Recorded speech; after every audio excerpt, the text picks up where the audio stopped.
ETV ప్రేక్షకులకి నమస్కారం. Triple detergent soap శుభమస్తు కార్యక్రమానికి స్వాగతం. ఈనాడు శుభమస్తు కార్యక్రమంలోని గ్రహఫల మంచంలో గ్రహాల యొక్క స్థితిగతులు, వాటి యొక్క శుభాశుభ ఫలితాల గురించి పరిశీలిద్దాం. అలాగే ఈరోజు 12 రాసుల వారికి ఏ సంఖ్యలు కలిసి వస్తాయి, రంగుల యొక్క ప్రాధాన్యత, ఏ దేవతల్ని పూజించాలి, ఎటువంటి దేవతాస్తుతులు పఠించాలి, ముఖ్యంగా 12 రాసుల వారు ఈ రోజు చేపట్టవలసినటువంటి కార్యక్రమాలు ఏమిటో కూడా పరిశీలిద్దాం. ముందుగా నేటి పంచాంగ వివరాలు. శ్రీ జైనామ సంవత్సరం మాఘమాసం, ఉత్తరాయణం, శిశిర ఋతువు. ఈరోజు మాఘ బహుళ దశమి, చాలా శ్రేయస్కరమైనటువంటి రోజు. శుభకార్యాలన్నింటికీ కూడా పనిచేస్తుంది. ముఖ్యంగా వివాహాది, గృహారంభ, గృహప్రవేశాది కార్యక్రమాలు, అక్షరాభ్యాసం, ఇటువంటి శుభ ప్రయత్నాలన్నింటికీ కూడా చాలా శ్రేయస్కరమైనది. ఇక ఈరోజు వారం శనివారం లేదా శనివారం. ఈరోజు చేసేటువంటి ఈశ్వరాభిషేకం, అలాగే నువ్వుల దానం, గోసేవ శని ద్వారా ఏర్పడేటువంటి ఈతి బాధల్ని పోగొడుతుంది. ముఖ్యంగా ఏలినాటి శని నడుస్తున్నటువంటి వారు, అష్టమ శని లేదా అర్ధాష్టమ శని నడుస్తున్నటువంటి వారికి ఈ ప్రక్రియ బాగా ఉపయోగపడుతుంది. ఈరోజు నక్షత్రం అనురాధ నక్షత్రం. అనురాధ నక్షత్రం చాలా మంచి నక్షత్రం. ఈ అనురాధ నక్షత్రంలో చేపట్టేటువంటి కార్యక్రమాలు సత్ఫలితాన్ని కలిగిస్తాయి. ఈరోజు ఈ అనురాధ నక్షత్రంలో పుట్టేటువంటి వారికి శని యొక్క మహాదశతోటి ప్రారంభమవుతుంది. ప్రస్తుతం శని యొక్క స్థితి వృశ్చిక క్షేత్ర స్థితి, శత్రుక్షేత్ర స్థితి కాబట్టి ఈ దోష నివృత్తికి ఏకాదశ పూర్వక రుద్రాభిషేకం సహకరిస్తుంది. ఇక ఈరోజు 12 రాసుల వారికి ఏర్పడేటువంటి శుభాశుభ ఫలితాలను పరిశీలిద్దాం. ముందుగా మేషరాశి. ఈరోజు మేషరాశి వారిని పరిశీలించినట్టయితే శారీరక శ్రమ అధికంగా ఉంటుంది. ఆటంకాలను చవిచూస్తారు. ప్రతి పని పదే పదే చేయవలసినటువంటి ఆవశ్యకత ఉంటుంది. వ్యాపార వ్యవహారాల్లో జాగ్రత్తతో కూడినటువంటి నిర్ణయాలు తప్పనిసరి. కుటుంబ సభ్యుల మధ్య చిరు సమస్యలు తలెత్తుతాయి. నూతన బాధ్యతలు బాగా పెరుగుతాయి. వృత్తి, వ్యాపార, ఉద్యోగ సంబంధిత కార్యక్రమాల్లో దూకుడు నిర్ణయాలు పనికిరావు. ఆరోగ్య విషయంలో ప్రతికూలత కొనసాగుతుంది. వ్యయం ఎక్కువగా ఉంటుంది. ఆదాయం తగ్గుతుంది. ఈ రోజు మీ అదృష్ట సంఖ్య 5. ఆకుపచ్చ వర్ణం రక్షణకి దోహదపడుతుంది. ప్రతికూల పరిస్థితుల్ని ఎదుర్కొనేటువంటి శక్తి సామర్థ్యాన్ని కలిగిస్తుంది. అనుకూల దైవం ఈశ్వరుడు. ఈ రోజు ఈ రాశి వారు శివాలయాన్ని దర్శించి ఈశ్వరుడికి అభిషేకాది కార్యక్రమాలు నిర్వహించడం ద్వారా అష్టమ శని ద్వారా ఏర్పడేటువంటి అతి ప్రతికూలత తగ్గుతుంది. శ్రమ తగ్గుతుంది. ఆరోగ్య పరీక్షలు ఈ రోజు మీకు మేలుని కలిగిస్తాయి. ఈ రోజు వృషభ రాశి వారిని పరిశీలించినట్టయితే సంబంధ బాంధవ్యాలు మెరుగవుతాయి. చేపట్టేటువంటి కార్యక్రమాలపై ప్రోత్సాహం పెరుగుతుంది. స్థిరాస్తి విషయాల్లో అనుకూలత సాధించగలుగుతారు. పట్టుదలతో కూడినటువంటి కార్యక్రమ నిర్వహణ వ్యాపారీత్యా కొనసాగుతుంది. ఆకస్మిక విజయాలు లేకపోలేదు. వృత్తి, వ్యాపార, ఉద్యోగ సంబంధిత కార్యక్రమాల్లో ఆశించినటువంటి ప్రయోజనాన్ని పొందగలుగుతారు. శుభవార్తలు వింటారు. ప్రయాణాలు సానుకూలం. ఈ రోజు మీ అదృష్ట సంఖ్య 8. నీలపు వర్ణం మేలుని కలిగిస్తుంది. ప్రతికూల పరిస్థితులను దూరం చేస్తుంది. అనుకూల దైవం మహాగణపతి. ఈ రోజు ఈ రాశి వారు మహాగణపతిని దర్శించి భక్తి శ్రద్ధలతో పూజాది కార్యక్రమాలు నిర్వహించడం ద్వారా విఘ్నాల్ని దూరం చేసుకోగలుగుతారు. ఆర్థిక ప్రయత్నాలు ఈ రోజు మీకు లాభిస్తాయి. ఈ రోజు మిథున రాశి వారిని పరిశీలించినట్టయితే శుభ ప్రయత్నాలు కలిసి వస్తాయి. ఆనందకర వాతావరణం గృహంలో కొనసాగుతుంది. విద్యా ప్రయత్నాల్లో ఆశించినటువంటి ప్రయోజనాలు పొందగలుగుతారు. క్లిష్టమైనటువంటి సమస్యలకు పరిష్కారాలు పొందుతారు. వృత్తి, వ్యాపార, ఉద్యోగ సంబంధిత కార్యక్రమాల్లో సంతోష వార్తలు కొనసాగుతాయి. ఆర్థిక లావాదేవీలు కలిసి వస్తాయి. వ్యవహారాల్లో ఏర్పడినటువంటి ప్రతికూలత తగ్గుతుంది. ఆరోగ్యం పదిలం. ఈ రోజు మీ అదృష్ట సంఖ్య 5. ఆకుపచ్చ వర్ణం రక్షణకి దోహదపడుతుంది. ఆహ్లాద పరిస్థితుల్ని ఆహ్వానించగలుగుతారు. అనుకూల దైవం దక్షిణామూర్తి. ఈ రోజు ఈ రాశి వారు శ్రీ దక్షిణామూర్తిని దర్శించి భక్తి శ్రద్ధలతో పూజాది కార్యక్రమాలు నిర్వహించడం ద్వారా ఆర్థిక ప్రయోజనాన్ని వేగవంతంగా సాధించగలుగుతారు. గృహ విషయాల్లో సఖ్యత పెరుగుతుంది. వ్యాపార నిర్ణయాలు ఈరోజు మీకు లాభిస్తాయి. ఈ రోజు కర్కాటక రాశి వారిని పరిశీలించినట్టయితే మానసిక వేదనలు ప్రబలమవుతాయి. చేపట్టేటువంటి కార్యక్రమాల్లో ఏర్పడినటువంటి ప్రతికూలతని సడలించుకోలేకపోతారు. వృత్తి, వ్యాపార, ఉద్యోగ సంబంధిత కార్యక్రమాల్లో ఆచితూచి నిర్ణయాలు తీసుకోవాలి. ఆర్థిక వ్యవహారాల్లో సమస్యలు కొనసాగుతాయి. బాధ్యతలు బాగా పెరుగుతాయి. ప్రయాణాల విషయంలో జాగ్రత్తలు పాటించాలి. ఈ రోజు మీ అదృష్ట సంఖ్య 3. పసుపు వర్ణం త్వరితగతిని శుభాల్ని కలిగిస్తుంది. ప్రతికూల పరిస్థితులు దూరమవుతాయి. అనుకూల దైవం లక్ష్మీ నరసింహస్వామి. ఈ రోజు ఈ రాశి వారు లక్ష్మీ నరసింహస్వామిని దర్శించి భక్తి శ్రద్ధలతో పూజాది కార్యక్రమాలు నిర్వహించడం ద్వారా జన్మ బృహస్పతి ద్వారా ఏర్పడేటువంటి మానసిక రుగ్మతలు దూరమవుతాయి. కోర్టు సంబంధిత వ్యవహారాలు, ప్రక్రియలు, సంభాషణలు, లావాదేవీలు ఈ రోజు మీకు లాభిస్తాయి. ఈ రోజు సింహరాశి వారిని పరిశీలించినట్టయితే మానసిక వ్యాకులతలు దూరమవుతాయి. చేపట్టేటువంటి కార్యక్రమాలపై పట్టు బిగించగలుగుతారు. ప్రయాణాల విషయంలో జాగ్రత్తలు వహించాలి. స్థిరాస్తి విషయాల్లో సమస్యలు ఎదురవుతాయి. నూతన కార్యక్రమాల్లో విఘ్నాలతో కూడినటువంటి విజయాలు సాధించగలుగుతారు. ఆర్థిక ఆకస్మిక మార్పులు ఆనందాన్ని కలిగిస్తాయి. గృహ విషయాల్లో జాగ్రత్తలు పాటించాలి. ఆరోగ్య విషయంలో కూడా. ఈ రోజు మీ అదృష్ట సంఖ్య 8. నీలపు వర్ణం మేలుని కలిగిస్తుంది. అతి ప్రతికూలతని దూరం చేస్తుంది. అనుకూల దైవం శ్రీ వెంకటేశ్వర స్వామి. ఈ రోజు ఈ రాశివారు శ్రీ వెంకటేశ్వర స్వామిని దర్శించి భక్తి శ్రద్ధలతో పూజాది కార్యక్రమాలు నిర్వహించడం ద్వారా అష్టమ కుజకేతువుల ద్వారా ఏర్పడేటువంటి ఆకస్మిక ప్రమాదాలు దూరమవుతాయి. విద్యా ప్రయత్నాలు ఈ రోజు మీకు లాభిస్తాయి. ఈ రోజు కన్యారాశి వారిని పరిశీలించినట్టయితే సంబంధ బాంధవ్యాల విషయంలో జాగ్రత్తలు పాటించాలి. ఆర్థిక పురోగవృద్ధి ఆనందాన్ని కలిగిస్తుంది. కీలకమైనటువంటి బాధ్యతలు వహించగలుగుతారు. వ్యాపార ప్రయోజనాల్ని సాధించగలుగుతారు. ఆత్మవిశ్వాసం పెరుగుతుంది. మానసిక ధైర్యంతో కూడినటువంటి కార్యక్రమ నిర్వహణ తద్వారా విజయాలు చేజిక్కించుకోగలుగుతారు. ఉద్యోగ ప్రయత్నాలు ఫలిస్తాయి. వ్యాపార అభివృద్ధికి చేపట్టేటువంటి కార్యక్రమాల్లో ప్రోత్సాహం లభిస్తుంది. నూతన కార్యక్రమాలను విదేశీ పరంగా కూడా ప్రారంభించగలుగుతారు. ఆత్మవిశ్వాసం పెరుగుతుంది. ఈ రోజు మీ అదృష్ట సంఖ్య 3. పసుపు వర్ణం త్వరితగతిని శుభాలను కలిగిస్తుంది. ప్రతికూల పరిస్థితులను దూరం చేస్తుంది. అనుకూల దైవం మహాగణపతి. ఈ రోజు ఈ రాశి వారు మహాగణపతిని దర్శించి భక్తి శ్రద్ధలతో పూజాది కార్యక్రమాలు నిర్వహించడం ద్వారా ఉత్తమమైనటువంటి ప్రయోజనాలు సాధించగలుగుతారు. గృహ సంబంధిత కార్యక్రమాలు ఈ రోజు మీకు లాభిస్తాయి. ఈ రోజు తులారాశి వారిని పరిశీలించినట్టయితే ఆర్థిక వ్యవహారాల్లో జాగ్రత్తలు పాటించాలి. అకారణ కలహాల ద్వారా విస్మయాలు ఏర్పడతాయి. నూతన బాధ్యతలు ఉద్యోగరీత్యా ఏర్పడతాయి. వృత్తి వ్యాపార ఉద్యోగ సంబంధిత కార్యక్రమాల్లో ప్రతికూల పరిస్థితుల్ని జీర్ణించుకోలేకపోతారు. కార్యక్రమ నిర్వహణలో లోపాలు వెలుగులోకి వస్తాయి. వృత్తిలో అభివృద్ధికి చేపట్టేటువంటి కార్యక్రమాల్లో ఆటంకాన్ని చవిచూస్తారు. ఆరోగ్య ప్రతికూలత కొనసాగుతుంది. ఈ రోజు మీ అదృష్ట సంఖ్య 8. నలుపు వర్ణం ప్రశాంతతను పెంచుతుంది. ప్రతికూలతని దూరం చేస్తుంది. అనుకూల దైవం మహాకాళి. ఈ రోజు ఈ రాశి వారు మహాకాళి అమ్మవారిని దర్శించి భక్తి శ్రద్ధలతో పూజాది కార్యక్రమాలు నిర్వహించడం ద్వారా ఏలినాడ్స్ని ద్వారా ఏర్పడేటువంటి అతి ప్రతికూలతని దూరం చేసుకోగలుగుతారు. ఆరోగ్య పరీక్షలు ఈ రోజు మీకు మేలుని కలిగిస్తాయి. ఈ రోజు వృశ్చిక రాశి వారిని పరిశీలించినట్టయితే ఆర్థిక ప్రయోజనాల్ని సాధించగలుగుతారు. అదృష్ట సంఘటనల్ని గృహరీత్యా ఆహ్వానించగలుగుతారు. నూతన వస్తు కొనుగోలు వంటివి ఆనందాన్ని కలిగిస్తాయి. వ్యాపార దక్షత ఏర్పడుతుంది. నూతన స్నేహితుల ద్వారా లబ్ధి చేకూరుతుంది. వ్యాపార ప్రతిబంధకాన్ని సడలించుకోగలుగుతారు. అభివృద్ధికి చేపట్టేటువంటి కార్యక్రమాలు ప్రోత్సాహాన్ని కలిగిస్తాయి. శ్రమ అధికంగా ఉంటుంది. ఈ రోజు మీ అదృష్ట సంఖ్య 2. తెలుపు వర్ణం ప్రశాంతతను పెంచుతుంది. ప్రతికూల పరిస్థితులను దూరం చేస్తుంది.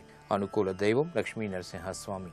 ఈ రోజు ఈ రాశి వారు లక్ష్మీ నరసింహస్వామిని దర్శించి భక్తి శ్రద్ధలతో పూజాది కార్యక్రమాలు నిర్వహించడం ద్వారా జన్మశని ద్వారా ఏర్పడేటువంటి ఆరోగ్య ప్రతికూలత తగ్గుతుంది.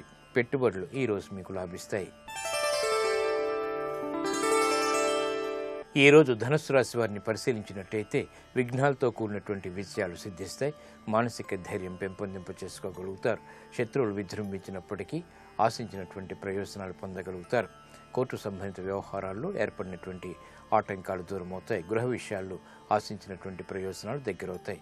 ఆరోగ్యంలో మంచి మార్పులు చేకూరుతాయి. వృత్తి వ్యాపార ఉద్యోగ సంబంధిత కార్యక్రమాల్లో ప్రతిబంధకాల్ని ధైర్యంతో ఎదుర్కోగలుగుతారు. ఈ రోజు మీ అదృష్ట సంఖ్య 3. పసుపు వర్ణం త్వరితగతిని శుభాల్ని కలిగిస్తుంది.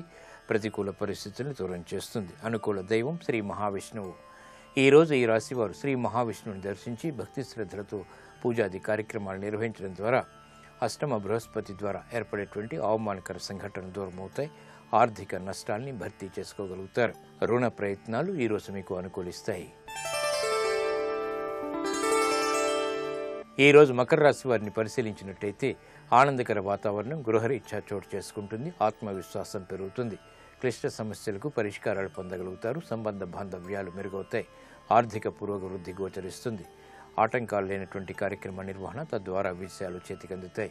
విద్యాబలం చేకూరుతుంది. ఆశించినటువంటి ప్రయోజనాలు గృహరీత్యా చేతికందుతాయి. ఆరోగ్యం పదిలం. ఈ రోజు మీ అదృష్ట సంఖ్య 8. నలుపు వర్ణం ప్రశాంతతను పెంచుతుంది. ప్రతికూల పరిస్థితుల్ని దూరం చేస్తుంది. అనుకూల దైవం ఈశ్వరుడు. ఈ రోజు ఈ రాశివారు శివాలయాన్ని దర్శించి ఈశ్వరుడికి అభిషేకాది కార్యక్రమాలను నిర్వహించడం ద్వారా ఆశించినటువంటి ప్రయోజనాల్ని వెంటనే పొందగలుగుతారు. వ్యాపార నిర్ణయాలు విస్తరణలు ఈ రోజు మీకు లాభిస్తాయి. ఈ రోజు కుంభరాశి వారిని పరిశీలించినట్టయితే మానసిక వేదనలు తగ్గుతాయి. చేపట్టేటువంటి కార్యక్రమాలపై పట్టు బిగించగలుగుతారు. సంభాషణల విషయంలో జాగ్రత్తలు వహించాలి. స్థిరాస్తి విషయాల్లో ప్రతికూల మార్పులు ఆకస్మికంగా చేకూరుతాయి కాబట్టి జాగ్రత్తలు వహించాలి. ప్రయాణాల విషయంలో జాగ్రత్తలు తప్పనిసరి. వృత్తి, వ్యాపార, ఉద్యోగ సంబంధిత కార్యక్రమాల్లో ఆకస్మిక చిరాకులు ప్రబలమైనప్పటికీ తిరిగి సద్దుమణుగుతాయి. పిల్లల విషయంలో శ్రద్ధ తప్పనిసరి. ఆరోగ్యంలో కూడా ఈ రోజు మీ అదృష్ట సంఖ్య 5. ఆకుపచ్చ వర్ణం రక్షణకి దోహదపడుతుంది. ప్రతికూల పరిస్థితుల్ని దూరం చేస్తుంది. అనుకూల దైవం శ్రీ మహావిష్ణువు. ఈ రోజు ఈ రాశి వారు శ్రీ మహావిష్ణువుని దర్శించి భక్తి శ్రద్ధలతో పూజాది కార్యక్రమాలు నిర్వహించడం ద్వారా ఆటంకాలు దూరమవుతాయి. చిరాకు పరిస్థితులు దూరమవుతాయి. ఆరోగ్య పరీక్షలు ఈరోజు మీకు మేలుని కలిగిస్తాయి. ఈరోజు మీనరాశి వారిని పరిశీలించినట్లయితే వృత్తి, వ్యాపార వ్యవహారాల్లో గౌరవ మర్యాదలు పెంపొందింప చేసుకోగలుగుతారు. విదేశీ లావాదేవీలు బాగా కలిసి వస్తాయి. విద్యాబలం చేకూరుతుంది. ఆశించినటువంటి ప్రయోజనాల్ని వెంటనే పొందగలుగుతారు. ఆత్మవిశ్వాసాన్ని పెంపొందింప చేసుకోగలుగుతారు. వృత్తిలో అభివృద్ధికి చేపట్టేటువంటి కార్యక్రమాలు కలిసి వస్తాయి. ఆర్థిక వ్యయం తగ్గుతుంది. ఆర్థిక అభివృద్ధికి చేపట్టేటువంటి కార్యక్రమాలు బాగా కలిసి వస్తాయి. ఈరోజు మీ అదృష్ట సంఖ్య 5. ఆకుపచ్చ వర్ణం రక్షణకి దోహదపడుతుంది. ఆహ్లాద పరిస్థితుల్ని ఆహ్వానించగలుగుతారు. అనుకూల దైవం శ్రీ మహాలక్ష్మి. ఈరోజు ఈ రాశివారు శ్రీ మహాలక్ష్మి అమ్మవారిని దర్శించి భక్తి శ్రద్ధలతో పూజాది కార్యక్రమాలు నిర్వహించడం ద్వారా ఉత్తమమైనటువంటి ప్రయోజనాల్ని సాధించగలుగుతారు. ఆశించినటువంటి కోరికలు నెరవేరుతాయి. ఆర్థిక లావాదేవీలు, ప్రయోజనాలు, సంభాషణలు ఈరోజు మీకు లాభిస్తాయి. ఇప్పుడు ఆరోగ్యం, ఆయుర్వేద అంశంలో అనారోగ్య సమస్యలకు ఆయుర్వేద పరిష్కార మార్గాలు తెలుసుకుంటారు. నమస్కారం. ఈనాటి శుభమస్తు కార్యక్రమంలో ఆరోగ్యం ఆయుర్వేదం శీర్షికన పెద్దపేగులో పూత ఉన్నప్పుడు ఆ వేడిని తగ్గించేటువంటి కొన్ని మూలికలను మనం వాడాలి. అలాగే రక్తస్రావం ఉన్నా, అక్కడ పుండు ఉన్న దాన్ని తగ్గించడానికి కూడా నాగకేసరాలు సహాయపడతాయి. నాగకేసరాలను చూర్ణంలాగా చేసేసుకుని ఈ చూర్ణాన్ని ఒక 50 గ్రాముల పరిమాణంలో తీసుకోండి. తర్వాత మనం ఇందులో వేసుకోవాల్సినటువంటిది లోధ్ర. ఈ లోధ్ర సంస్కృతం పేరు, తెలుగులో దీన్ని లొద్దుగ చెక్క అంటూ ఉంటారు. లోధ్రకి కూడా పెద్ద పేగులో ఉండేటువంటి పూతను తగ్గించే గుణం చాలా బాగా ఉంటుంది. అలాగే ఈ పూతలో వచ్చేటువంటి రక్తస్రావం తగ్గించేటువంటి గుణం కూడా ఈ లోధ్రలో బాగా ఉంది. లోధ్ర చెక్కను కూడా మెత్తటి చూర్ణంలా చేసుకుని దీన్ని కూడా 50 గ్రాముల పరిమాణంలోనే తీసుకోండి. ఈ ఔషధంలో మనం ఆఖరుగా వేసుకోవాల్సినటువంటిది తుంగ ముస్తలు. తుంగ ముస్తలకు కూడా పెద్ద పేగు పూతను తగ్గించేటువంటి గుణం చాలా బాగా ఉంటుంది. అలాగే తుంగ ముస్తలకి కొంచెం విరేచనాలు అవి ఎక్కువ అవుతుంటే అవి తగ్గించేటువంటి గుణం, రక్తస్రావాన్ని తగ్గించేటువంటి గుణం కూడా బాగుంటుంది. ఇప్పుడు ఈ 3 మూలికలు అంటే నాగకేసరాలు, లోధ్ర, తుంగముస్తలు, ఈ 3 చూర్ణాన్ని కూడా కలిపేసి ఒక సీసాలో పోసి ఉంచుకోవాలి. దీన్ని వాడుకోవడానికి ఏం చేయాలంటే ఈ చూర్ణాల మిశ్రమాన్ని ఒక చెంచా పరిమాణంలో తీసుకుని దాన్ని ఒక గ్లాసు నీటిలో వేసి సగం మిగిలేంత వరకు మరిగించుకోవాలి. దీన్ని ఉపయోగించుకోవడానికి ఏం చేయాలంటే ఈ 3 మిశ్రమాన్ని సుమారుగా ఒక చెంచాడి పరిమాణంలో తీసుకుని ఒక గ్లాసు నీటిలో వేసి సగం నీరు మిగిలేంత వరకు మరిగించుకోవాలి. ఆ మిగిలినటువంటి కషాయాన్ని వడపోసుకుని అందులో కొంచెం పటిక బెల్లం చూర్ణాన్ని కూడా కలుపుకొని 3 పూట్ల తీసుకుంటూ ఉండాలి. ఈ విధంగా తీసుకుంటున్నట్టయితే కనుక పెద్ద పేగు పూత సమస్య తగ్గించుకోవడానికి ఈ ఔషధం బాగా సహాయపడుతుంది. పెద్ద పేగులో పూత సమస్యను తగ్గించుకోవడానికి మరొక ఆయుర్వేద పరిష్కార మార్గాన్ని ఈ కార్యక్రమంలోనే తర్వాత తెలుసుకుందాం. ఆదిదేవ నమస్తుభ్యం ప్రసీద మమ భాస్కర, దివాకర నమస్తుభ్యం ప్రభాకర నమోస్తుతే, సప్తాస్వరథమారూఢం ప్రచండం కశ్యపాత్మజం, శ్వేతపద్మధరం దేవం తం సూర్యం ప్రణమామ్యహం. సత్రాజిత్తు శమంతకమణిని కృష్ణుడికి ఇచ్చాడని లోకం అనుకుంటుందేమో. అసలు ముందు దాన్ని ఇచ్చిన వాడెవరు? జాంబవంతుడు. జాంబవతి ఏమనుకుంటుంది? అసలు మా నాన్నగారు కదా శమంతకమణిని ఇచ్చారు, పట్టుకొచ్చి మా ఆయన మళ్ళీ ఆయనకి ఇచ్చి ఆయన దగ్గర ఇంకో పిల్లని శమంతకమణిని పుచ్చుకుని సత్రాజిత్తు ఇచ్చాడని ఆయనకి కీర్తి తెస్తున్నాడు సత్యభావం పరంగా. పాపం ఇచ్చిన మా నాన్నగారి ప్రతిష్ట పోయింది అని మా నాన్నగారి పేరు ఎక్కడొచ్చేస్తుందో అనే నా భర్త అయిన కృష్ణుడు మహామాయావి, అందుకే సత్రాజిత్తు చచ్చిపోయేటట్టుగా చేసి శమంతకమణి ఎటో పోయిందంటున్నాడు. సత్యభావంది పాపం పిచ్చి, మా నాన్నగారేమో శమంతకమణిని ఇచ్చారు, మా ఆయన ఏం చేశాడో తెలీదు, జాంబవంతుడే ఇచ్చాడని జాంబవతికి ప్రీతి కలగాలని మా నాన్నగారి దగ్గర అది పోయిందని ఇప్పుడు కపట నాటకం ఆడుతున్నాడు. అది ఇద్దరూ నింద చేశారు. అమ్మ నాయనోయ్, ఒక నింద తప్పుకుందామంటే మణిని పట్టుకొచ్చినందుకట అన్నయ్య వెళ్ళిపోయాడు. ఇటు ఇద్దరు భార్యలు మూతి ముడుచుకుని మాట్లాడటం లేదు. ఇదెక్కడి ప్రారంధం వచ్చింది, నాకు అసలు ఈ మణి ఏమైపోయిందని ఆలోచించాడు. ఈ మణి ఎక్కడుంది? అక్రూరుడి దగ్గర ఉంది. అక్రూరుడు ఈ మణి పుచ్చుకొని బాధాపరితప్త హృదయుడయ్యాడు. ఎంత తప్పు పనిచేశాన్రా, సత్యభామ నాకు లభించకపోతే వచ్చిన నష్టం ఏముంది? తొందరపడి సంగదోషంతో ఉద్రేకంలో సత్రాజిత్తుని చంపమన్నాను. ఆయనది కాదు దోషం, సత్రాజిత్తుకి శౌచం లేకపోవడం అసలు కారణం. పశ్చాత్తాపంతో శమంతకమణిని పట్టుకుని కాశీనగరానికి వెళ్ళిపోయాడు. కాశీ అవిముక్తపురం కదూ, ఎప్పుడూ పార్వతీ పరమేశ్వరులు ఉంటారు అక్కడ. అందుకే ఆ పెట్టిన బంగారాన్నంతటినీ వచ్చిన యాత్రికులకి అన్నదానం చేసేస్తూ విశ్రాంతి గృహాలు కట్టి అపారమైన కీర్తితో భగవత్ సేవ భాగవత సేవ చేస్తూ కాశీలో ఉండిపోయాడు అక్రూరుడు. కృష్ణుడు బాధపడుతున్నాడు ద్వారకలో. ఏమైపోయింది శమంతకమణి? అక్రూరుడు ఎందుకు వెళ్ళిపోయాడు అసలు ద్వారక నుంచే? ఎక్కడి నుంచి వస్తోంది అంత డబ్బు అక్రూరుడికి? ఈలోగా నారదుడు వచ్చాడు.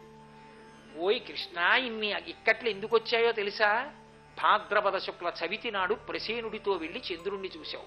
చంద్రుడి శాపం ఎందుకు వచ్చిందో తెలుసా? ఇదిగో విఘ్నేశ్వరుడు ఇచ్చాడు. కాబట్టి ఇప్పుడు ఎలా పోతుందో తెలుసా? వినాయక వ్రతకల్పం చెయ్యి అన్నాడు. అంటే ఆయన వినాయక వ్రతం చేశాడు. వినాయకుడెవరు? విష్ణువుకి మేనల్లుడు. ఎందుకని నారాయణ నారాయణి, నారాయణ అన్నగారు, నారాయణి చెల్లెలు పార్వతీదేవి. పార్వతీదేవి పెద్ద కొడుకు కదూ. మేనమా అంటే మహాప్రీతి ఆయనకి. ఆయన గబగబా వచ్చాడు. అందుకే ఇప్పటికీ విఘ్నేశ్వరుడి దగ్గరికి వెడితే ఇలా ఇలా కొట్టుకుంటూ ఉంటారు. ఇలా ఇలా ఎందుకు కొట్టుకుని గుంజీలు తీస్తుంటారు? ఎందుకు అంటే దానికి ఒక సారస్యం చెప్తుంటారు పెద్దలు. ఇప్పుడు మేనమావల ముద్దు మేలైన ముద్దు అని విఘ్నేశ్వరుడు మేనమామ గారి ఇంటికి వెళ్ళేట శ్రీ మహావిష్ణువు దగ్గరికి. ఆయన ఏదో సుదర్శన చక్రం అక్కడ పెట్టి ఏదో పని చేసుకొచ్చి ఎవరో రాక్షసులు వస్తున్నారని చక్రం ఏదన్నాడు. మామయ్య నోట్లో పడేసుకున్నానన్నాడు. అయ్య బాబోయ్, చక్రం నోట్లో పడేసుకోవడం ఏమిట్రా, బయటికి వదిలేయన్నాడు. వదలడు, అటు ఇటు పరిగెడుతున్నాడు. ఏదో ఒకటి చేస్తే కానీ వదలడన ఆయన ఏం చేశాడంటే ఇలా ఇలా కొట్టుకుని గుంజీలు తీశాడు. ఇది ఏమిటో విచిత్రంగా ఉంది, మామయ్య ఏమిటో అలా గుంజీలు తీస్తున్నాడని పక్క పక్క పక్క పక్క నవ్వాడు. ఆ పొలమారి నోట్లోంచి సుదర్శన చక్రం కక్కి బయటపడింది. అప్పటి నుంచి మేనమా విష్ణువు చేస్తే ప్రీతి పొందాడు కాబట్టి ఇప్పటికీ విఘ్నేశ్వరుడి దగ్గరికి వెడితే మనం కూడా ఇలా ఇలా కొట్టుకుని గుంజీలు తీస్తుంటారు. ద్రవిడ దేశంలో ఈ కథ చెప్తుంటారు దాని గురించి. కాబట్టి శ్రీ మహావిష్ణువు ఎప్పుడైతే వినాయక వ్రతకల్పం చేశారో విఘ్నేశ్వరుడు ప్రసన్నుడై ప్రత్యక్షమయ్యాడు. మామయ్య మామయ్య నీ నీలాప నిందలు పోయాయి, ఎలా పోతాయో తెలుసా అన్నాడు. ఏం చేయనురా మేనలుడా అన్నాడు. ఏమీ లేదు మామయ్య, అక్రూరుడు కాశీలో ఉన్నాడు, కబురు చేయి, నువ్వు ఎప్పుడు పిలుస్తావా అని చూస్తున్నాడు. మహాభక్తుడు వచ్చేస్తాడు. ఆయన వచ్చేస్తే కథ సుఖాంతం అయిపోతుందన్నాడు. ఆయన తిరిగి వచ్చాడు. ఏం అక్రూరా ఎక్కడికి వెళ్ళిపోయా ఉన్నాడు. బుద్ధి గడ్డి తిని సంగదోషంతో మహానుభావ మీ మామగారిని చంపేశాడు శరధన్వుడు, శమంతకమణి నా దగ్గరుంది, అదిగో దాంతో ఇంత సేవ చేస్తున్నాను.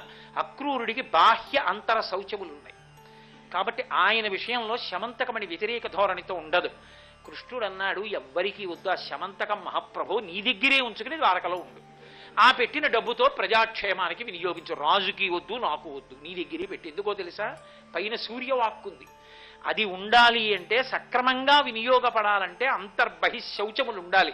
అవి నీ దగ్గరే ఉన్నాయి, నీ దగ్గరే ఉంచుకోమన్నాడు. అక్రూరుడు వచ్చి కథంతా చెప్పిన తర్వాత అందరూ అప్పుడు చెంపలేసుకుని అయ్యో అయ్యో అంతటి మహానుభావుడిని అక్రమంగా నోరుంది కదా అని వదరి ఇష్టం వచ్చినట్టు మాట్లాడాం, ఎంత పొరపాటు అయిపోయిందో అని అందరూ చెంపలేసుకుని ఇంటికి వెళ్ళారు. అక్కడతో కృష్ణుడి నీలాప నిందలు పోయి. కృష్ణుడు అన్నాడు, నేను కాబట్టి మేనల్లుడా ఇంత కష్టపడ్డాను, ఇంత కష్టపడి నీలాప నిందలు పోగొట్టుకున్నాను. సామాన్యుడు ఎలా పోగొట్టుకుంటాడు రా? ఏడాదికోసారి ఈ శాపం ఉంటుందని నువ్వు ఇచ్చావు కదా, మరి ఎలా లోకం ఎలా ఉద్ధరింపబడుతుందన్నాడు.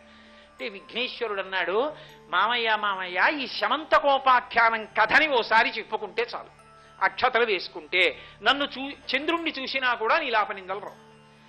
ఒకవేళ శమంతకోపాఖ్యానం ఇన్ని మలుపులు సగం చెప్పాక మర్చిపోతే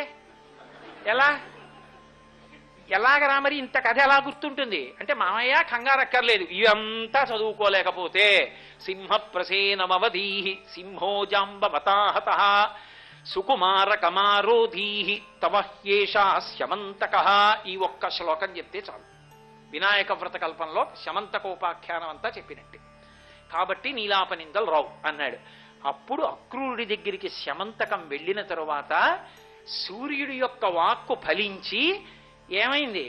మనందరం కూడా వినాయక చవితి నాడు నీలాప నిందలు పడకుండా మనకు ఒక కథ దొరికింది.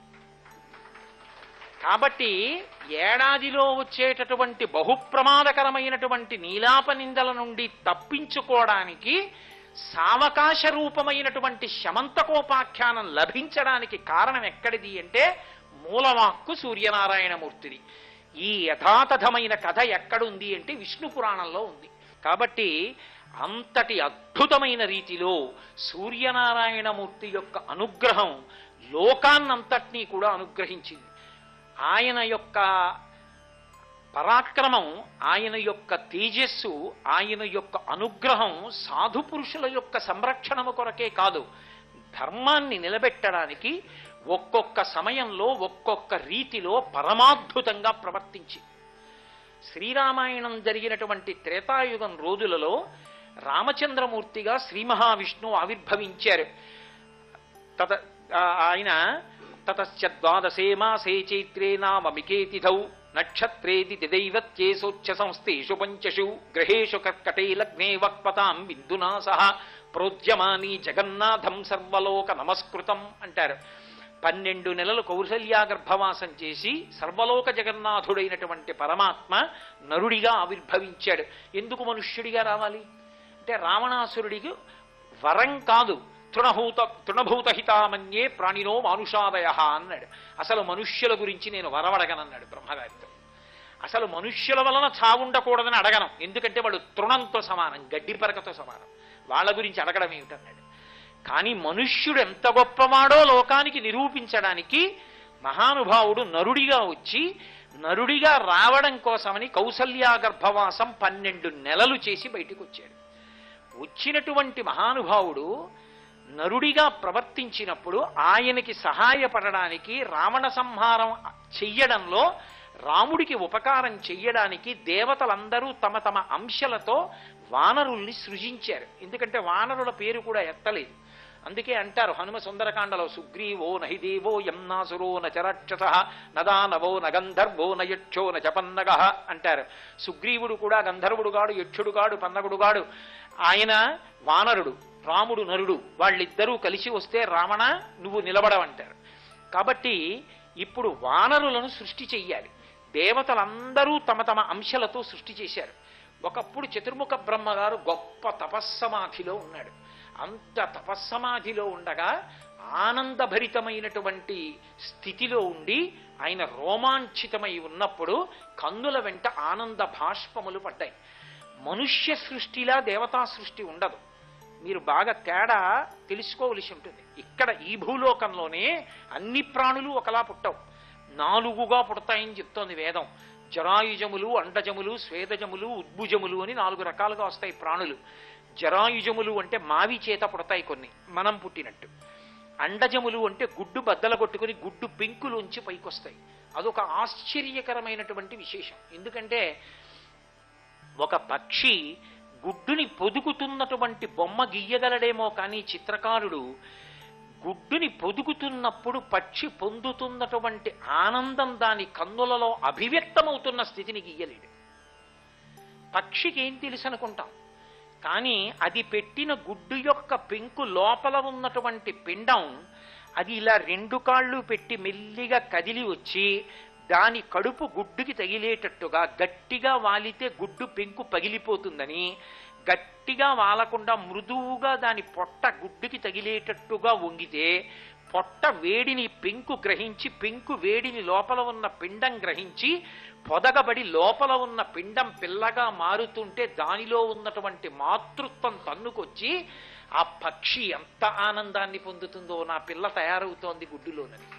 అందుకని అండజములు గుడ్డులోంచి కొన్ని ప్రాణులు వస్తాయి, ఉద్భుజములు భూమిని చీల్చుకుని కొన్ని ప్రాణులు వస్తాయి. చెట్లు విత్తనం పెడితే అంకురం భూమిని చీల్చుకుని వస్తుంది. ఉద్భుజములు, అలాగే స్వేదజములు చెమటలోంచి పుడతాయి కొన్ని ప్రాణులు, పేలు మొదలైనటువంటివి. అలా 4 రకాలుగా వస్తాయి. ఒక్క భూమి మీదే మర్త్యలోకంలో, అంటే పుట్టినవన్నీ మరణించాలి, అలా మరణించే స్వభావం ఉన్న ప్రాణులు పుట్టే లోకాన్ని మర్త్యలోకం అంటారు. ఒక్క మర్త్యలోకమునందు సృష్టియే 4 రకాలుగా ఉంటుంది, ఒకలా ఉండదు. ఇక దేవతలు సంకల్పం చేస్తే ఆ సృష్టి ఒక్కలా ఉండదు, వాళ్ళు అనేక రకాలుగా సృష్టిస్తారు. శ్రీ ఉమామహేశ్వర పరబ్రహ్మార్పణమస్తు. స్వస్తి. ఓ పిల్లవాడు ఆడుకుంటూ ఆడుకుంటూ అలా వెళ్ళిపోతూ ఓ పువ్వు చేత్తో కోసి పైకెత్తి పట్టుకుని పరిగెత్తినంత హేళగా గోవర్ధనోద్ధరణం చేసి ఇలా ఎత్తి పట్టుకుని 7 రాత్రులు 7 పగళ్ళు తన చూపుల చేత పోషించాడు అందరినీ.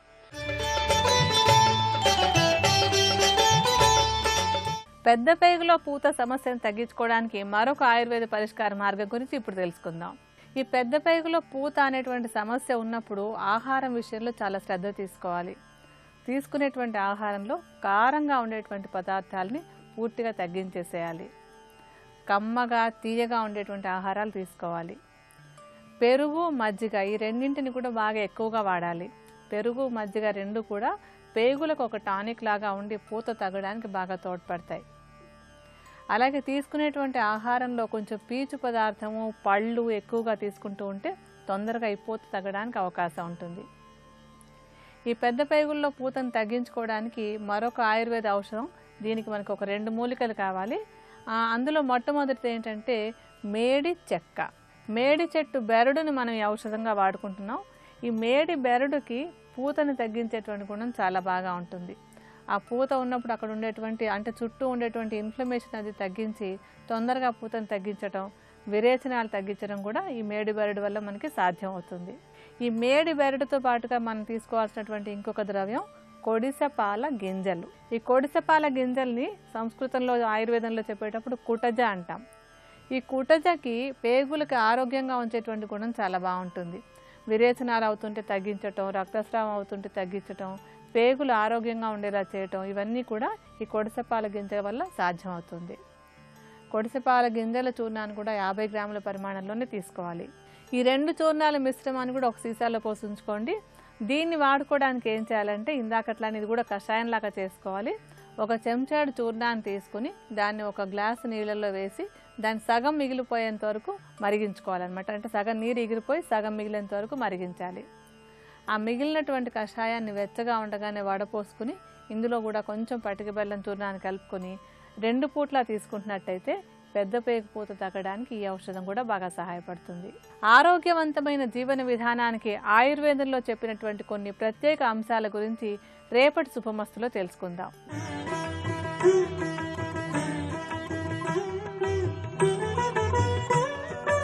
త్రిబులెక్స్ డిటర్జెంట్ సోప్ శుభమస్తు కార్యక్రమంలో శుభయోగం శీర్షికకి స్వాగతం.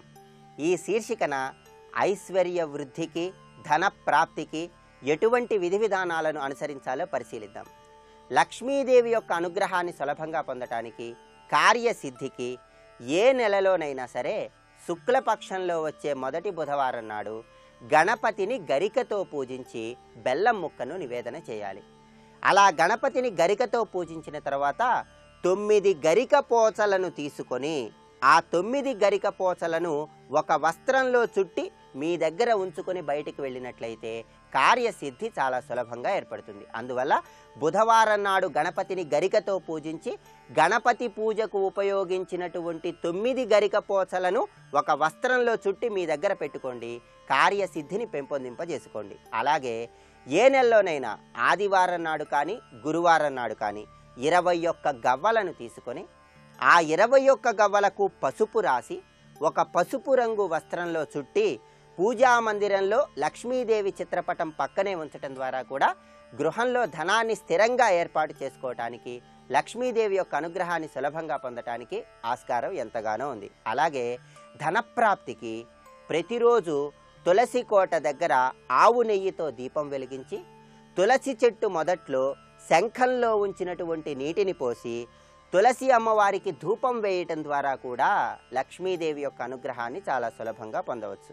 అలాగే ఆర్థికపరమైనటువంటి సమస్యలను తొలగింపజేసుకోవటానికి, అష్టదారిద్ర్యాలను నివారింపజేసుకుని అష్టైశ్వర్యాలను సిద్ధింపజేసుకోవటానికి మంగళవారం నాడు ఒక రావి ఆకు తీసుకొని ఆ రావి ఆకు మీద సింధూరంతో రామ అని వ్రాసి ఒక తీపి పదార్థాన్ని ఆ రావి ఆకు మీద ఉంచి హనుమంతుల వారి ఆలయంలో సమర్పించాలి. ఇలా చేసినట్లయితే ఆర్థికపరమైనటువంటి ఇబ్బందులన్నీ తొలగిపోతాయి.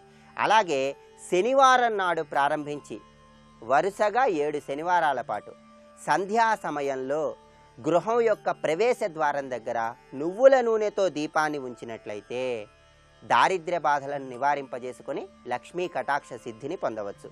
అదేవిధంగా ప్రతిరోజు కూడా లక్ష్మీదేవికి పాలతో తయారు చేయబడిన పదార్థాన్ని నివేదించడం ద్వారా, లక్ష్మీదేవికి ఎర్రటి పూలమాలను అలంకరించడం ద్వారా ధనప్రాప్తిని చాలా సులభంగా పొందవచ్చు. అదేవిధంగా వీలైనప్పుడు ఏదైనా సోమవారం నాడు బాస్మతి బియ్యం తీసుకొని ఒక పిడికెడు బాస్మతి బియ్యాన్ని ప్రవహిస్తున్న నీటిలో విడిచిపెట్టడం ద్వారా గ్రహదోషాలను నివారింపజేసుకొని లక్ష్మీదేవి యొక్క అనుగ్రహాన్ని సులభంగా పొందవచ్చు.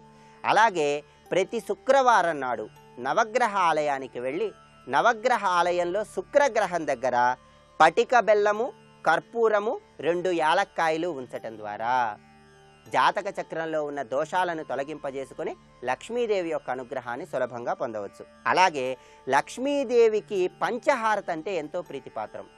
వీలైనప్పుడల్లా శుక్రవారం నాడు ఆవు నెయ్యిలో 5 ఒత్తులు తడిపి ఆ 5 ఒత్తులతో పంచహారతి ఇచ్చినట్లయితే ఆర్థికంగా చక్కటి పురోభివృద్ధిని సాధించవచ్చు. లక్ష్మీదేవి యొక్క విగ్రహానికి పూజ చేస్తున్న వాళ్ళు ఎవరైనా సరే లక్ష్మీదేవి యొక్క విగ్రహానికి పెరుగు, తేనె, నెయ్యి, అక్షింతలు, గరిక, నువ్వులు, దర్భలు, పువ్వులు వీటిని నీళ్లలో వేసి అభిషేకం చేసినట్లయితే సమస్త దారిద్ర్య బాధలను నివారింపజేసుకొని లక్ష్మీదేవి యొక్క అనుగ్రహాన్ని చాలా సులభంగా పొందవచ్చు. అలాగే ప్రతిరోజు కూడా ఉసిరికాయ రసాన్ని కొద్దిగా నీళ్లలో కలుపుకొని స్నానం చేయటం, అలాగే ఉసిరిక పొడిని కొద్దిగా నీళ్లలో వేసుకొని స్నానం చేయటం ద్వారా కూడా దారిద్ర్య బాధలను తొలగింపజేసుకొని ఆర్థికంగా చక్కటి పురోభివృద్ధిని సాధించవచ్చు. అదేవిధంగా ప్రత్యేకంగా లక్ష్మీదేవి యొక్క అనుగ్రహాన్ని సులభంగా పొందటానికి ఆర్థిక వృద్ధికి ప్రతి శుక్రవారం నాడు స్నానం చేసే నీళ్లలో తమలపాకుతో ఓం శ్రీం అని ఆ నీళ్ల మీద వ్రాసి ఆ నీటితో స్నానాన్ని ఆచరించాలి. ఆ తమలపాకును ఏదైనా చెట్టు మొదట్లో వేయాలి. ఇలా చేయటం ద్వారా లక్ష్మీ కటాక్ష సిద్ధి చాలా సులభంగా ఏర్పడుతుంది. అదేవిధంగా ప్రతి నెలలో వచ్చే అమావాస్య తిథి నాడు లేదా పౌర్ణమి తిథి నాడు దేవాలయంలో భక్తులకు పాయసం పంచిపెట్టడం ద్వారా కూడా గ్రహదోషాలను నివారింపజేసుకుని లక్ష్మీదేవి యొక్క అనుగ్రహాన్ని చాలా సులభంగా పొందవచ్చు. వీలైనప్పుడల్లా లక్ష్మీదేవిని ఎర్రటి పుష్పాలతో పూజించటం, లక్ష్మీదేవిని ప్రత్యేకంగా పద్మాలతో పూజిస్తూ శరణ్యే త్వాం ప్రసన్నోస్మి కమలే కమలాలయే త్రాహి త్రాహి మహాలక్ష్మి పరిత్రాణ పరాయణే అనే శ్లోకాన్ని చదువుకోవటం ద్వారా అష్టదారిద్ర్యాలను నివారింపజేసుకుని అష్టైశ్వర్యాలను సిద్ధింపజేసుకొని ఆర్థికంగా చక్కటి పురోభివృద్ధిని సాధించడానికి ఆస్కారం ఎంతగానో ఉంది. ఇంకా కార్యసిద్ధికి సంబంధించిన మరిన్ని ప్రక్రియలను గురించి వచ్చే శనివారం శుభమస్తు కార్యక్రమంలో శుభయోగం శీర్షికన తెలుసుకుందాం.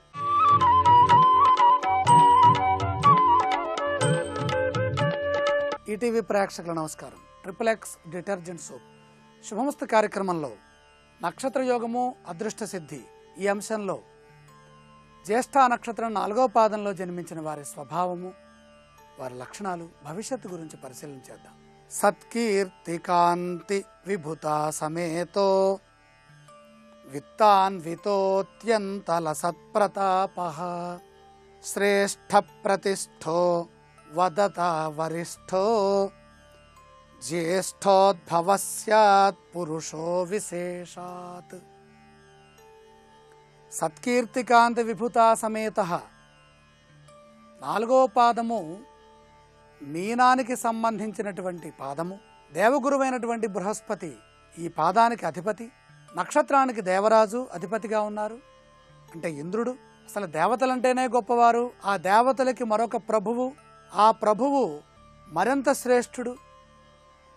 ఆ ప్రభువుకి సలహాలు ఇచ్చే గొప్ప వ్యక్తి బృహస్పతి. ఆ బృహస్పతి మీనంలో జ్ఞానాన్ని, ధనుస్సులో విజ్ఞానాన్ని ఇస్తూ ఉంటారు. జ్ఞానానికి సంకేతంగా ఉన్న 4వ పాదం జ్యేష్ఠ నక్షత్రంలో మీనంలో ఉన్నది. సత్కీర్తి చేత ప్రకాశిస్తారు. కొంతమంది ఐశ్వర్యం చేత ప్రకాశిస్తారు, కొంతమంది వారు చేసినటువంటి మంచి పనుల ద్వారాగా లోకంలో ఎక్కువ కాలం గుర్తుండిపోతారు. అలాంటి వారంతా ఈ 4వ పాదంలో జన్మిస్తారు. విభూత సమేతో వైభవ సమేతులు. వైభవం, ఐశ్వర్యం, సత్కీర్తి ఈ రెండు కూడి ఉంటాయి. అంటే అదృష్టంతో జీవిస్తూ ఉంటారు. వీరిని అదృష్టం నడిపిస్తూ ఉంటుంది. ఏ విధంగా? విత్తాన్వితః, ధనంతో కూడినటువంటి అదృష్టం. అత్యంత లసత్ప్రతాపః, ఉన్నత శ్రేణి కలిగినటువంటి ప్రతాపం. చీటికి మాటికి గొడవ పట్టడం, కోపపట్టడం, తిట్టడం ఇలాంటివి ఉండవు. సమయం వచ్చినప్పుడు తనకున్నటువంటి ఆ ప్రతాపాన్ని ప్రదర్శిస్తారు. అధర్మాన్ని అణిచివేసేటటువంటి సామర్థ్యం కలిగిన ప్రతాపవంతులై ఉంటారు. శ్రేష్ఠ ప్రతిష్ఠో, ఉన్నతమైన గొప్ప ప్రతిష్టకి మారుపేరు జ్యేష్ఠ నక్షత్రం 4వ పాదం. వదత వరిష్ఠ, మాట్లాడటంలో వాగ్ధాటి కలిగిన వారు, వరిష్టమైన వాక్సంపద కలవారు. మంచి పదములు, మంచి మాటలు.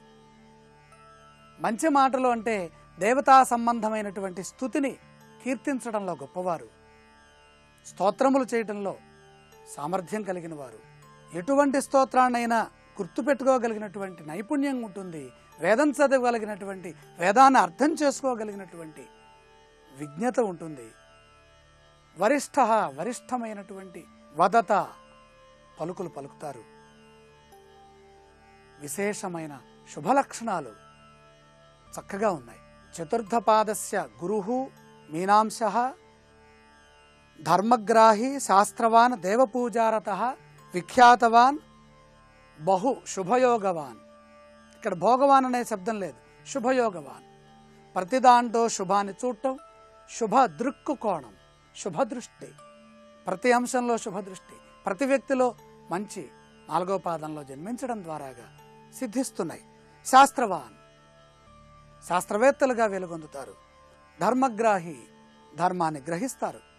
ధర్మగ్రాహి అంటే ధర్మాన్ని మాత్రమే స్వీకరిస్తారు. ధర్మాన్ని మాత్రమే స్వీకరించాలంటే 4వ పాదంలో జన్మించాలి. ధర్మ అధర్మ విచక్షణ తెలిసి ధర్మమేమిటి అధర్మమేమిటి తెలుసుకొని అధర్మాన్ని వదిలేసి ధర్మాన్ని ఉపయోగించుకునేటటువంటి గొప్ప లక్షణము జ్యేష్ఠ నక్షత్రం 4వ పాదంలో సిద్ధిస్తోంది. దేవగురువైనటువంటి బృహస్పతి ఈ పాదానికి అంశాధిపతిగా ఉన్నారు కనుక బృహస్పతిని ధ్యానించడం, గురువారం అదృష్టవారంగా స్వీకరించి ఈశ్వరారాధన చేయటం ప్రధాన లక్షణం. వేదం విన్నా, వేదాన్ని చదివినా, మంత్రజపం చేసిన, ఇష్టదేవతారాధన చేసిన, గురువుల్ని పూజించిన వీరికి మరింత శ్రేయస్సు లభిస్తుంది. రేపటి శుభమస్తు కార్యక్రమంలో మూలా నక్షత్రంలో జన్మించిన వారి లక్షణాలు, వారి స్వభావం ఏ విధంగా ఉంటుందో తెలుసుకుందాం. ఇప్పుడు ఆరోగ్యము యోగా అనే శీర్షికన అనారోగ్య సమస్యల నివారణకే ఉపకరించే కొన్ని యోగాసనాలని పరిశీలించేద్దాం. తరచూ వాంతుల నివారణకు సుప్త పాదాంగుష్టాసనం. భోజనం చేసిన కాసేపటికే కొంతమంది వాంతులు చేసుకుంటూ ఉంటారు. ఇలా తిన్నది ఇమడకపోవటం అనేది అనారోగ్య సమస్యే. చాలా రోజులు ఈ సమస్య ఇదే విధంగా కొనసాగితే అతి నీరసం వస్తుంది. తద్వారా బలహీనమై రోగనిరోధక శక్తి తగ్గిపోతుంది. ఈ అనారోగ్య సమస్య పరిష్కారానికి సుప్త పాదాంగుష్టాసనం ఉపకరిస్తోంది. నేలపై వెల్లకిలా పడుకుని ఓ కాలును పైకి లేపాలి, మరో కాలును పైకి బాగా ఎత్తాలి. కుడికాలు పైకి ఎత్తితే కుడి చేత్తో, ఎడమకాలు ఎత్తితే ఎడమ చేత్తో కాలి బొటనవేళ్లు పట్టుకోవాలి. ఈ ఆసన సాధన వల్ల అన్నవాహిక, జీర్ణాశయం, ఉదరభాగ కండరాలు బలిష్టమవుతాయి. తరచూ వాంతులు కావటం అనే సమస్య పరిష్కారమవుతుంది.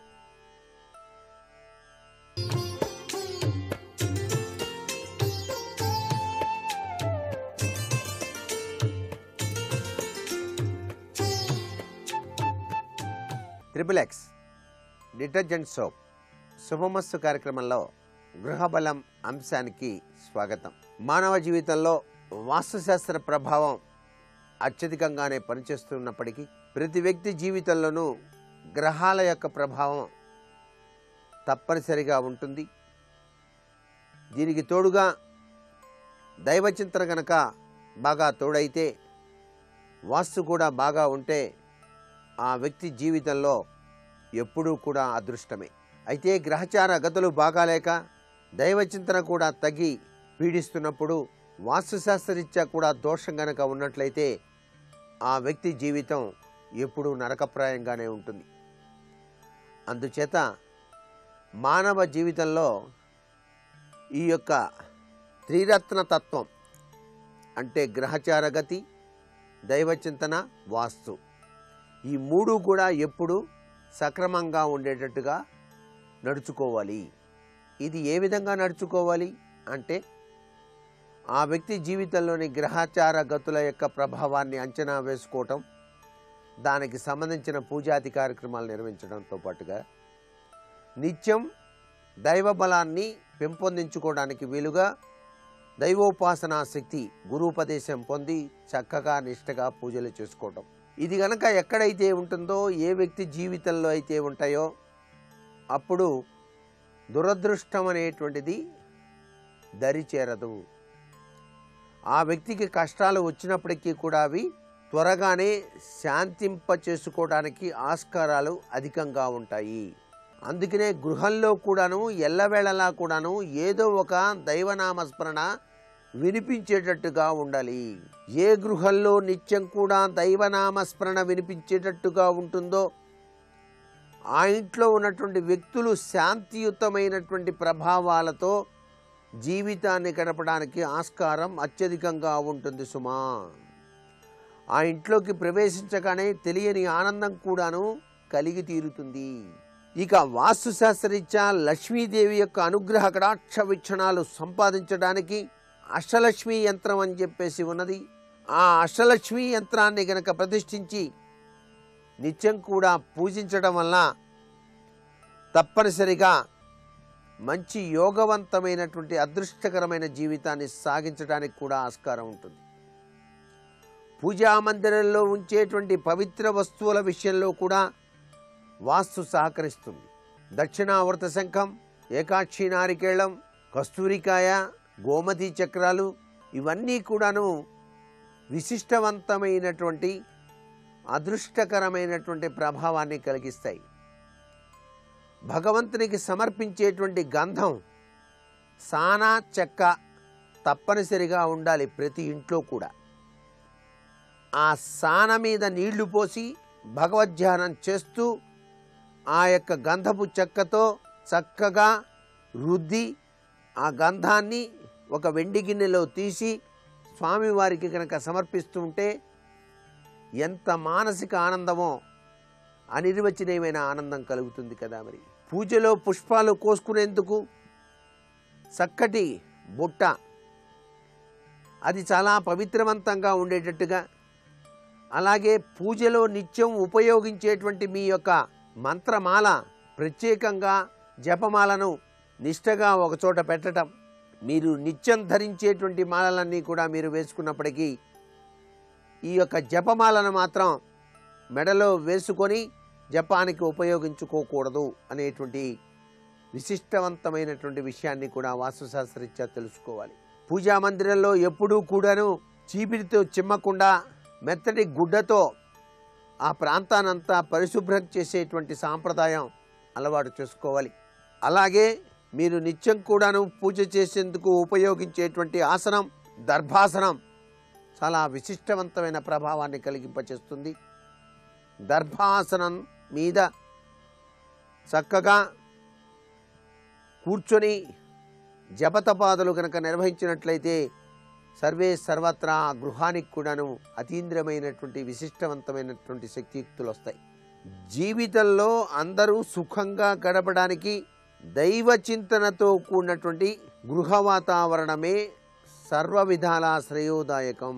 ఏదైనా కష్టం వచ్చినప్పుడు, విపత్కరమైనటువంటి ఆపదలు సంభవించినప్పుడు సహజసిద్ధంగా మనమంతా కూడాను ఏడుకొండలవాడ వెంకటరమణ గోవింద గోవింద అంటూ వెంకటేశ్వర స్వామి వారికి మొక్కుబడి తీర్చుకుంటామని చెప్పేసి మొక్కోవటం జరుగుతూ ఉంటుంది. ఆ మొక్కుబడి కట్టేటువంటి విధి విధానం కూడా మన పూజా మందిరంలోనే ఒక పసుపు గుడ్డ తీసుకొని చక్కగా తడిపి ఎండిన తరువాత దానిలో రూపాయి బిళ్ళ పెట్టి స్వామివారికి ముడుపు కట్టేటువంటి విధి విధానం, అది నిత్యం కూడా పూజ జరుగుతూ ఉంటుంది. మన కష్టాలు బయటపడ్డ తర్వాత మనం ఆ ముడుపుని తీసుకుని వెళ్ళి తిరుపతి వెళ్ళి అక్కడ హుండీలో వేసేటువంటి సాంప్రదాయం కనిపిస్తుంది. ఇంత గొప్ప మహిమాన్వితమైనటువంటి శక్తియుక్తం ఎక్కడి నుంచి వచ్చింది? దైవీ ఉపాసనాతత్వంలోనే ఉంది. అందుచేత ప్రతి గృహం కూడాను వాస్తుశాస్త్రరీత్యా అద్భుతవంతమైనటువంటి తత్వంలో ఉండాలి అంటే ఆ ఇంట్లో ఉన్నటువంటి ఇల్లాలు లేక యజమాని దైవతత్వానికి సంబంధించి నిష్ణాతుడై ఉండటానికి ప్రయత్నం చేయాలి. ఇది అసలు సిసలైనటువంటి ముఖ్యమైనటువంటి విశేషం. ఎన్ని సమస్యలు ఉన్నప్పటికీ కూడా పటాపంచలైపోవడానికి దైవీ శక్తి బాగా ఉపయోగపడుతుంది అని చెప్పేసి గ్రహించాలి. అలాగే ఆంజనేయ స్వామి వారి యంత్రాలు సమస్తమైనటువంటి సమస్యల్ని కూడాను పారద్రోలేటువంటి శక్తియుక్తులు కలిగి ఉంటాయి. అనేక దోషాల నుంచి కూడా బయటపడటానికి కూడా ఆస్కారంగా మనకు శాస్త్రరీత్యా చెప్పారు. నృసింహస్వామి వారి యొక్క ఫోటో పడమర దిశలో గోడకి గనక తగిలించినట్లయితే ఎటువంటి దుష్ట శక్తులు కూడా ఆ గృహంలోకి ప్రవేశించడానికి ఆస్కారం లేదు. ఇంటిలో తరచూ నిద్ర పట్టకపోవడం, నిద్రపోదామని ఎంత ప్రయత్నం చేసినప్పటికీ కూడా ఏదో మానసికమైనటువంటి ఆవేదన కలగటం, ఇవన్నీ మిమ్మల్ని పీడిస్తూ ఉన్నప్పుడు మీ యొక్క ద్వారబంధానికి 3 పసుపు కొమ్ములు కట్టి చూడండి. ఆ పసుపు కొమ్ముల యొక్క ప్రభావం చేత మీకు మానసిక శాంతి వచ్చి హాయిగా ప్రశాంతంగా నిద్రపోతూ మన నిమిత్తమాత్రం అంతా ఈశ్వరేచ్ఛ అనేటువంటి ప్రభావంతో మనసు కుదుటపడుతుంది సుమా. అందుకే ప్రతి ఒక్క పూజ చేసేటప్పుడు పసుపు ముద్దతోనే గణపతిని లేక గౌరీని చేసి పూజ చేసేటువంటి సాంప్రదాయం కనిపిస్తోంది కదా. మరికొన్ని ముఖ్య విషయాలు సోమవారం నాటి శుభమస్తు కార్యక్రమంలో తెలుసుకుందాం. ఇప్పుడు ఆరోగ్యం యోగా అనే శీర్షికన అనారోగ్య సమస్యల నివారణకు ఉపకరించే కొన్ని యోగాసనాలు ఏమిటో చూద్దాం. తరచూ వాంతులు కావటం అనే సమస్య నివారణకు విహస్త విస్తృత ద్విపాద ఉత్తన్నాసనం కూడా ఉపయుక్తమవుతోంది. జీర్ణాశయ కండరాలు, ఉదర భాగంలో కండలు, పెద్ద ప్రేగు పటిష్టం కావటానికి ఈ ఆసనం బాగా ఉపయోగపడుతుంది. నేలపై వెల్లకిలా పడుకొని కుడికాలును, ఎడమకాలును, ఎడమ చేతిని, కుడి చేతిని కొద్దిగా పైకి ఎత్తాలి. ఆసన భాగంపై శరీర బరువు ఉండాలి. తల పైకెత్తి ఎత్తిన కాళ్లవైపు దృష్టి సారించాలి. ఈ ఆసనం సాధన చేసే సమయంలో ఉదర కండరాలు బిగువును సంతరించుకుంటాయి.